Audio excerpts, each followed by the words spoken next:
Good afternoon, everyone. My name is Pastor Charisse, and joining me today is Krystal Knudsen of Lidditz, Pennsylvania. We're going to get into why I've asked her to join us in just a few moments, but if you are a mom today, comment in the section below, and if you are actually able to watch this during the middle of the day, then you definitely get a gold star.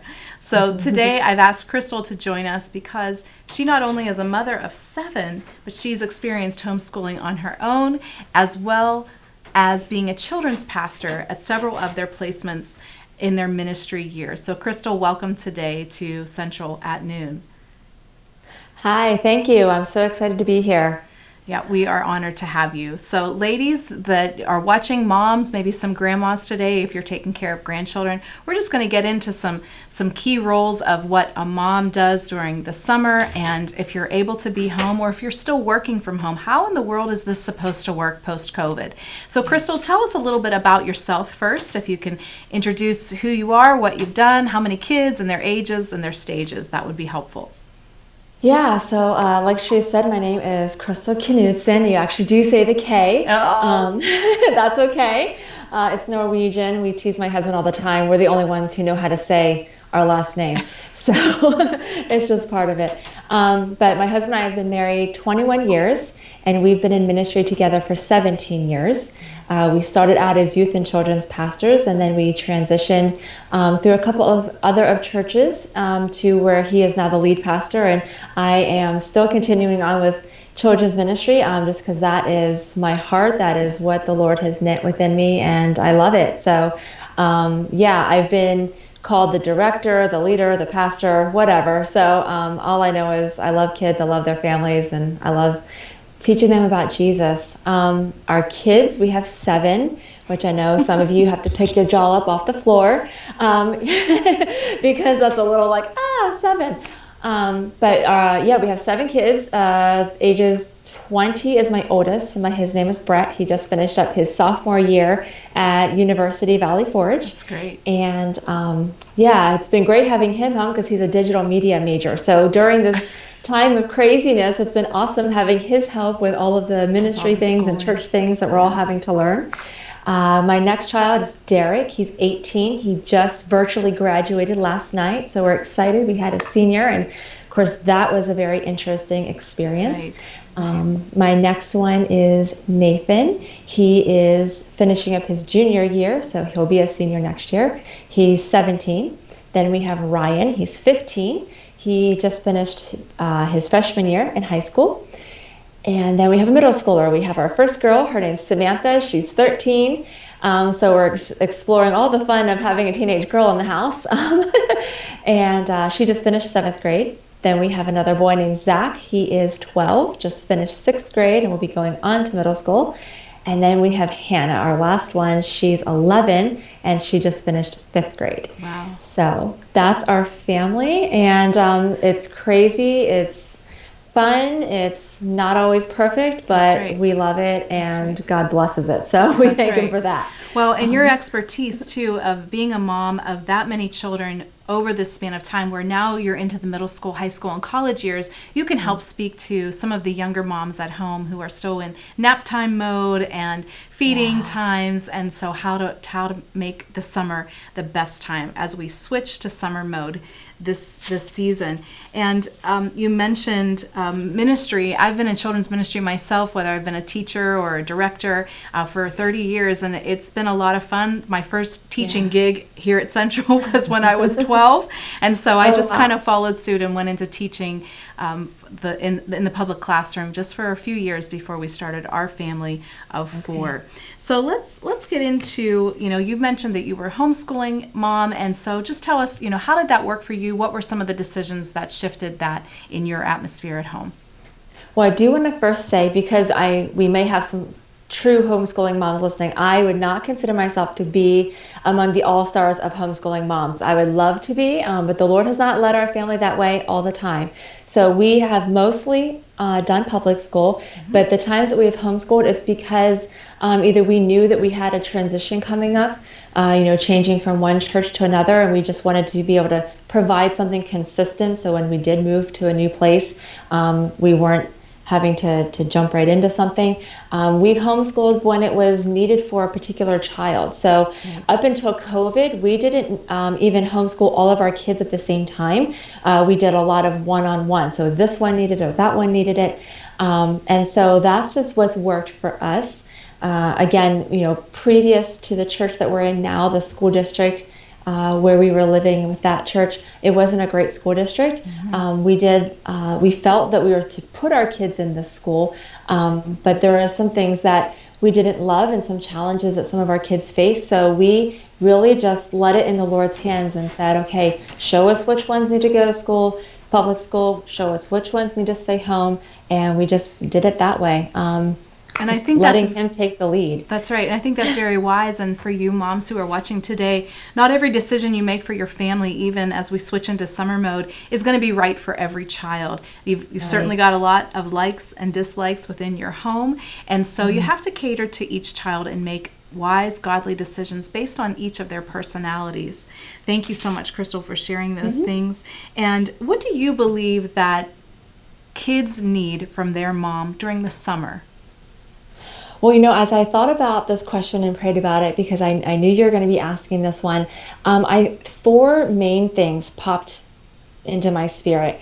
The first one is not going to sound very spiritual at all, but it's fun. They need us to give them some fun. They have had so much taken away from them in the last several months. I mean, I don't know about your school districts, but we pretty much shut down here mid-March. Yes. And so we lost everything, from the youngest kids to the oldest kids, of what they would have looked forward to towards the end of the year and all of those special things. And even now looking into summer, our county is still actually just went to yellow last Friday. So most of the things that scream summer have been canceled. 4th of July, all of those festivities. So I really think they need us to create and provide some fun. They've worked really hard with virtual learning, something that's been new for a lot of them. They've been under a lot of stress because of the constant changes. So they need to be able to just be kids and have fun. And again, that may look, whatever that looks like for your family, but they need fun. I think they really need from us is consistency and balance. They're not going to verbalize that, but again, their worlds have been turned upside down. And so they need us to provide some consistency and some balance. Meaning, we need to have fun, but our home does not have to turn into Disney World. We still need to do laundry. We still need to make our beds. We still need to do chores. We need to do that, but we don't have to be so rigid in everything we're doing. So we need to be able to relax our schedules a bit, but still maintain some order and consistency, because we don't know what tomorrow holds. We never do, but especially in this time that we're going through, changes is becoming the new normal, it feels like, that change is happening. So if whatever we can provide to be consistent with our kids and their schedules, I think is huge for them. And then of course, spiritual guidance, that doesn't change whether there's COVID, whether it's school year, whether it's summer. We are the spiritual guiders of our children. And I know to some they might be thinking, oh my goodness, I'm not great at setting up Bible studies, and I'm not good at, providing the object lessons, and I don't know what to do. And a few years ago, I don't know if anyone has heard of Dick Gruber, but he's kind of like an all-star in the children's ministry world. Right. And I heard him speak, and he just, my kids were really young at the time, so it was in that time of toddlers and every little kids, and he shared a verse from Deuteronomy. It's Deuteronomy 11, where Moses is instructing the people of how to love and obey the Lord. And verse 19 just really stuck out to me, and it says, if I can just read it for a second, teach your children, teach the precepts, but the ways of the Lord, teach them to your children, talking about them when you sit down at home and when you walk along the road, when you lie down and when you get up. Write them on the door frames of your houses and on your gates. And it's such practical things. Talk about the Lord when you're sitting around the dinner table. Talk about the Lord when you go on a walk. It doesn't have to be this overly spiritualized thing. Too heavy. Right. Yeah, if you're planting a garden, talk about soil and the soil of your heart, and relate that to the parable of the sower. There's ways that we can just relate the things of the Lord in just very simple, basic ways, or even what music are we listening to when we're driving in the car? Yes. Is it Christian music? Not that all non-Christian music is bad, but it's not life-giving like Christian Right. music is. So That's if we good. can be infusing that into our kids, that's almost doing the work for us, Yes. and Right. and I'm sure your church, your children's pastor, you're providing your families with things, resources. Take advantage of those resources. They're doing the work for you. Yes. So you just have to follow the lead. If it's a prayer guide or if it's a lesson, follow that, because the hard thinking has been done. You just have to do the activity and have fun doing it. And then the last thing I think our kids really need from us is for us to stop comparing ourselves. That's good. We as moms fall into that trap far too often. And we don't just fall into the trap. I feel like sometimes we set up camp in that trap. That's good. And Right. our kids just need us to know that it's okay to not be perfect, that, what we're seeing on social media, only 10% of that is actually True. realistic. Right. Exactly. I heard a quote a few years ago that it kind of became my mantra, and it was, don't compare your behind the scenes to someone else's highlight reel. That's right. What you see on social media always looks perfect, but their houses get messy. They sometimes have bad days and yell at their kids. We all have it, and a bad moment doesn't make a bad mom. That's right. That's really We all good. have bad moments. Yep. So just giving ourselves a break to be able to say, all right, in my kids' eyes, I actually still am their hero. Even our teens, they may not verbalize that, but they still think I'm one of the best things. And even if we're not feeling like we're measuring up that day, it's okay. That's why we have to press into the Lord. He didn't That's make right. us to be enough. We always say, oh, I'm not enough. I'm not enough of this. I'm not enough of that. It's true. We're not enough, because he created us to need him. That's right. And so he's our strength. He's our resource. That's he's right. our creativity to how to entertain these kids this summer. That's right. He's And in everything our we need. weakness, his strength is made perfect. I would agree. Even where you mentioned about spiritual guidance is when there's mistakes that are made in the home, where if somebody loses their temper, or especially the frustration around this current season of I don't know how to deal with it. I know for my own kids, I made up a little mom school of learning graphic organizer, and I just did it on Word on the computer, but it said, what have I learned about myself, our family, my friends, and my faith? And I just said, please write more than one sentence, but what did you learn about this situation, so you can pull the spiritual truths out to match what they've been working through. And I think we can bring the Lord into absolutely everything without making the child feel like we're preaching at them. Yeah, that's good. I know for us, we've done, daily devotions, and we've finished one and we'd like to try another. And right now we're just kind of praying in the morning. We have missionaries all over the world who need our prayers. And so our focus has been towards others to try and get it off of ourselves.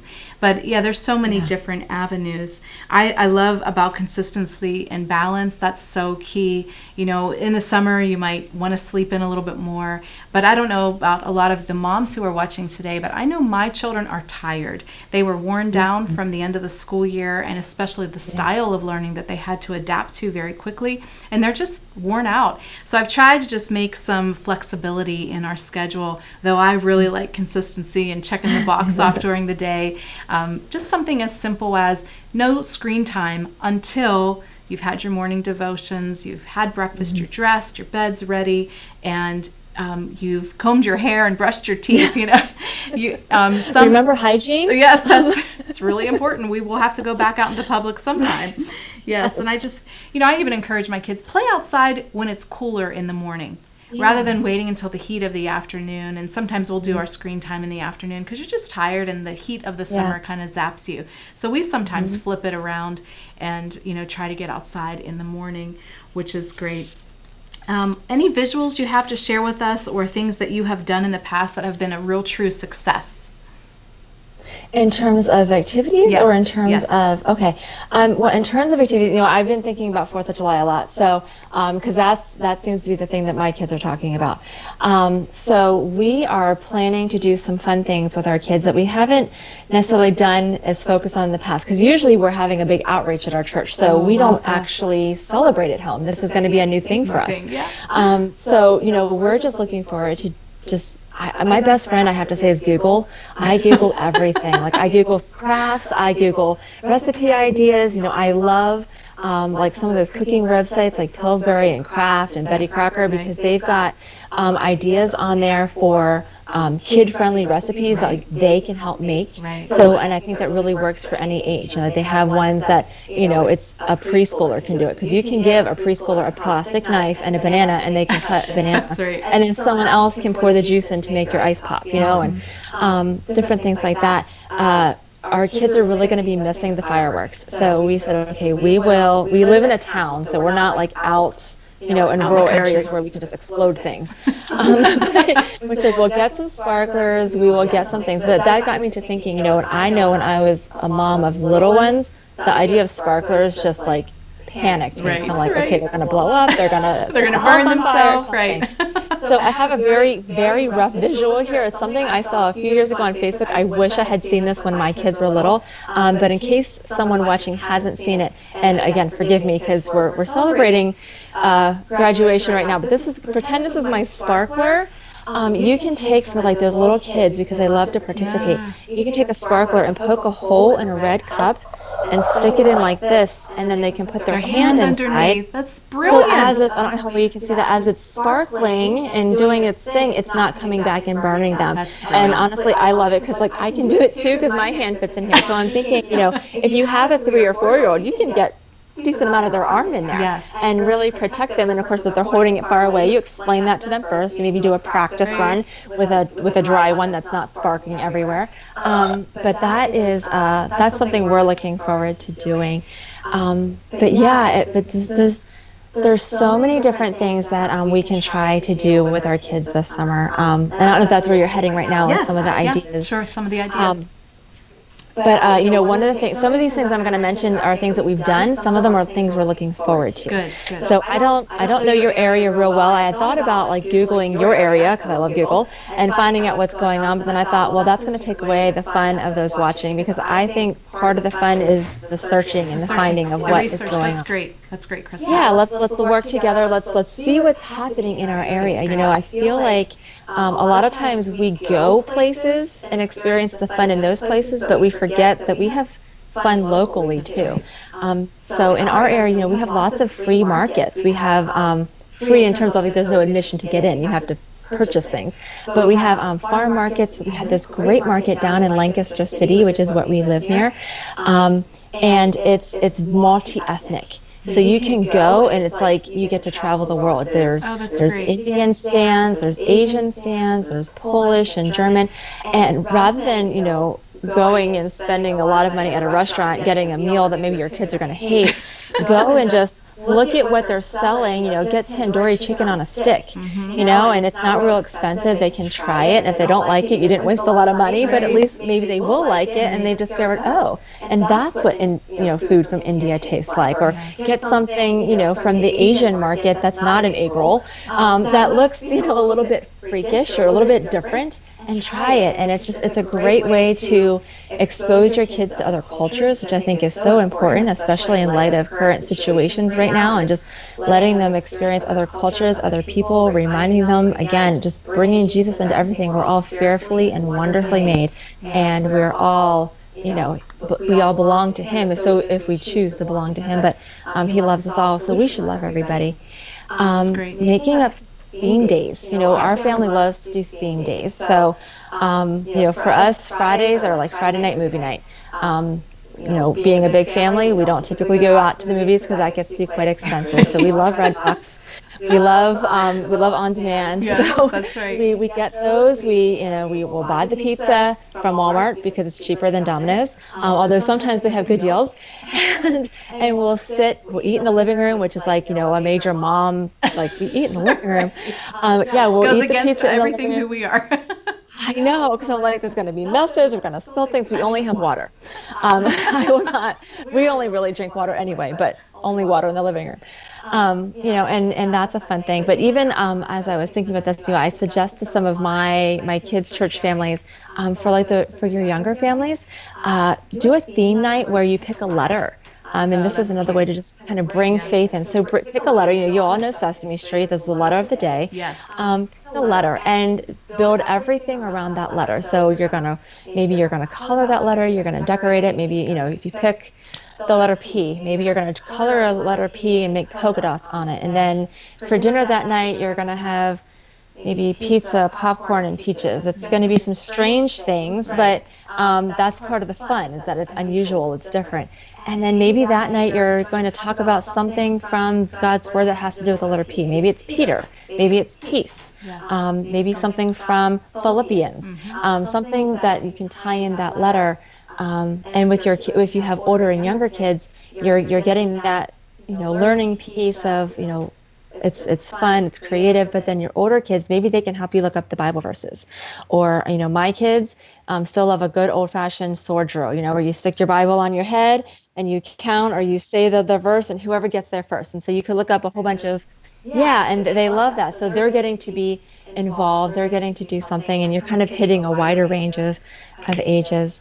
Plant a garden. That's something that our kids really wanted to do this summer. And I'm like, well, okay, I feel like planting a garden is kind of like when you adopt a dog. Usually the mom ends up being the one to take care of it.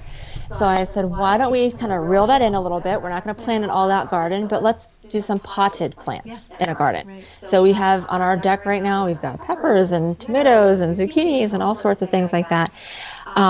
And they're nurturing and caring for those plants, seeing how they grow, understanding how their roots need to grow down deep into the pot, just like our roots need to grow down deep into the things that we're being taught. We need to water it. How do we water we water our plants with water, but we water our souls by spending time with the Lord. We refresh our spirit by listening to worship music, or praying, or talking things out with a parent, and praying about it, going to those verses in the Bible that we remember from kids' church or adult church, or something that we've recently been reading in one of our devotionals. So it's just you can take the fun, you can pull in everything about the Lord. I mean, really, that's what life is about anyway. Right. I mean, he's not just... Well, it teaches them to find him in everything as well. Yes. To notice that he's there in part of every inch of their life. Absolutely. Yeah. I love how when you're mentioning, researching together to go for a day trip, or headed down to the farmer's market and collecting items. You can even make your own dinner that night at home, or the letter of the day dinner. In each of those situations, moms, that creates a level of responsibility for each of your children to take part in what you're doing. And by golly, there's going to be a stinker in the situation. And somebody's not going to want to cut the banana or chop the carrots. And so you say, well, when you're ready, you can come back. And sure enough, they'll come back, because there's a responsibility to what they're doing. And they don't want to be left out. They want to be able to eat and partake of whatever you're doing. And especially go if you're going somewhere. I know for us, at the end of every school year, we have a closeout bonfire at the house, just the six of us. And what we have the kids do is we go through their papers from the year, and you can't keep everything. There's certain special ones that you're going to keep for someday when you give it to them, and they're like, what am I going to do with this, Mom? But you keep it anyway, so you can reflect on it. And then the rest of the stuff, the old notebooks and papers, we make a big pile and we burn them. And we say goodbye to the year, but as we have gone through the papers, it makes them reflect a little more fondly, especially by the end of the year when you're worn out and you're tired. But as you go back and you look from the past and see how much they've grown, how much funny things they've written down. But the old stuff we just get rid of and we burn it. We have s'mores. We might bring a joke book outside and tell some jokes and just watch the sunset and the stars come out. So that is our end of the school year closer for us as we enter into summer and switching into that summer mode. And we clean out our closets. When my kids were super small and I needed to see if clothes fit, I brought M&Ms to their bedroom. And so for every shirt they tried on or an outfit, they would get an M&M just to kind of push the process along, and it made it a little more fun, because even for us, cleaning out closets isn't a great deal. But if somebody gave me a candy bar, I might do it a little more willingly. So I know you mentioned day trips, and that's why I have the license plate behind us. Sometimes as moms, we do compare ourselves. We think, I need to do more. I have to go further. I have to post on Pinterest. I have to post on social media. media to show everybody what we've done. But for us, we have here in Pittsburgh so many free things to do. And if you just search a Pittsburgh website, it will list over 20 things to do. We've taken different neighborhoods of the city, and we've gone down to the Strip District and had, pizza down there from the Italian place. And then we've gone and had ice cream in the old soda fountain shops, which is so much fun. And there's an old telephone booth there, and kids don't know what a telephone booth is, especially from the 1950s and 60s. So places like that downtown for our Pittsburgh folks, Point State Park is a beautiful place to go and just run and have a picnic and show them the city, where we might have felt locked in, but it's a great place. Mount Washington, and just to look over the cityscape, and so much in that way. But I agree with you. I also wrote down intentionality is key, and consistency, and being flexible. If they're wiped out, that's your movie day. If it's raining, you go to the library or grab an umbrella and go outside and run in the puddles.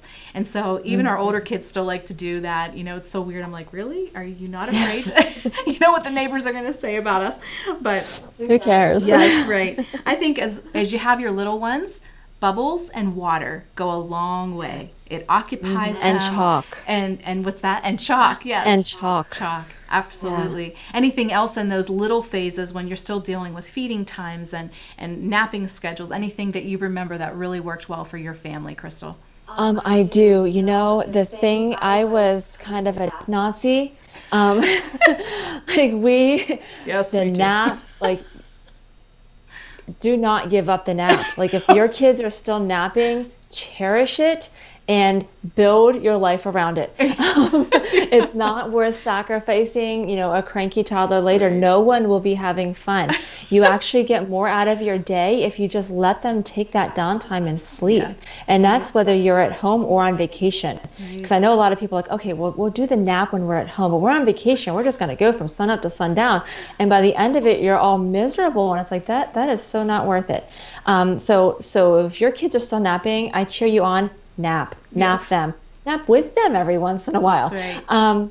But yeah, let them nap. And then, whatever you have planned, whether it's from the simplest thing and the most complex thing, it's going to go further, and it's going to be more enjoyable for your whole family, from the oldest to the youngest. Because the older kids, they get tired of the whiny little kids. They just do. I mean, even my kids are still like, oh my gosh, they're just crying over whatever.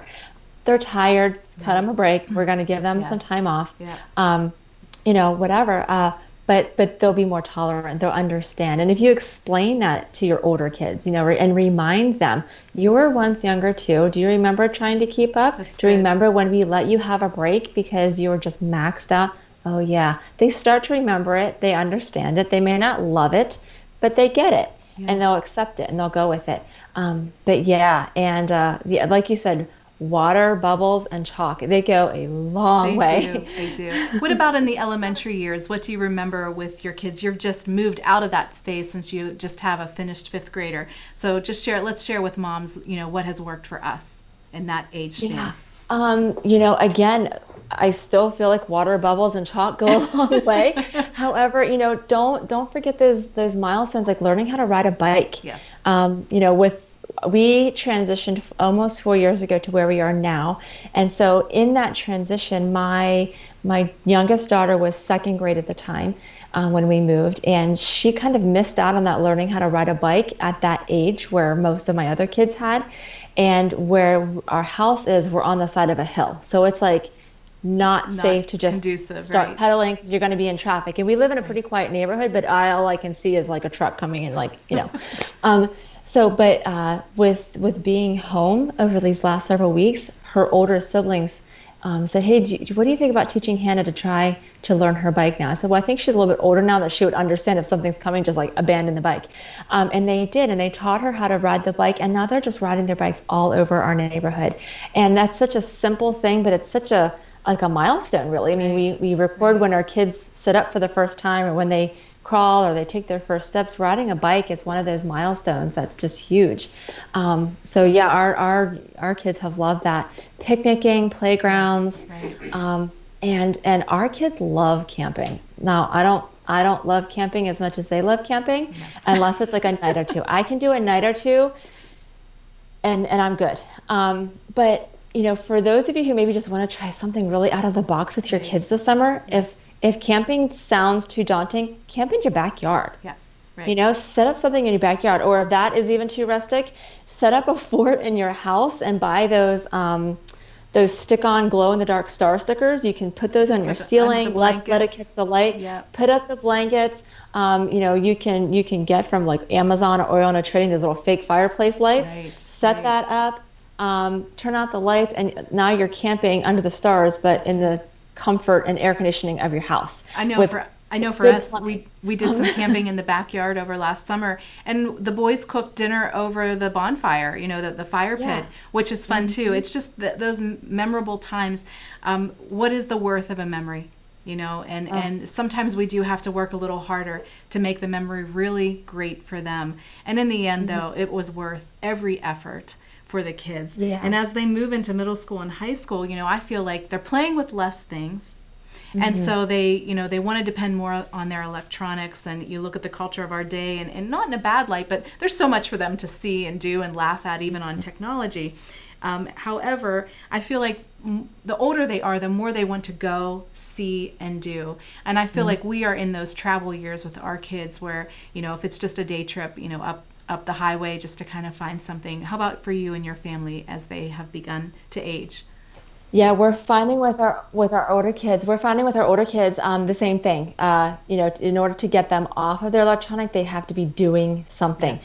It's not enough just to like read a book. Right. Um, so Right. even my 17-year-old, he's like, okay, I have a schedule to go on a bike ride with a friend on Friday, and then another friend of mine, we want to go hiking on Saturday. Like, how does all that sound? I'm like, okay, just let me know where you're going to be and Right. You have your get them cell phone. there. Um, Yes. but yeah, just giving them some of that freedom, some to spread their wings and go have some fun. The other thing I also suggest too is a summer job is not a bad idea. No, not at all. It brings some different kind of structure to their life. Yes. They start to understand the value of money a little bit different than even they do if they get an allowance. It's a great opportunity again to teach them about tithing if you haven't already done that. It's great. Our kids, they've been tithing their birthday money since they were little, and Little, it's kind of yes. funny because they get a birthday card. Oh, that's a dollar tithe because you just got $10. Yep. But even just teaching them some of those life skills they're going to need once they do grow up and leave the nest. And if they're planning on going to college, it's a great opportunity to just Yes. start putting some of that away. Well, it So brings I back that. definitely. I'm sorry. Go ahead.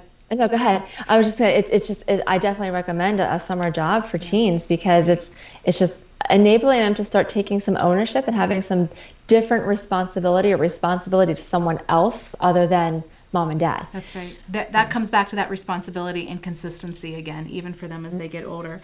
Let's address moms who work. You are in the ministry and so am I. So work for us looks maybe a little bit different than that 9 to 5 job that's still on Zoom all day and multimedia technology meetings and submitting work while you're trying to fold laundry, cook dinner, answer questions, and be available to your children. So let's address moms who work as well.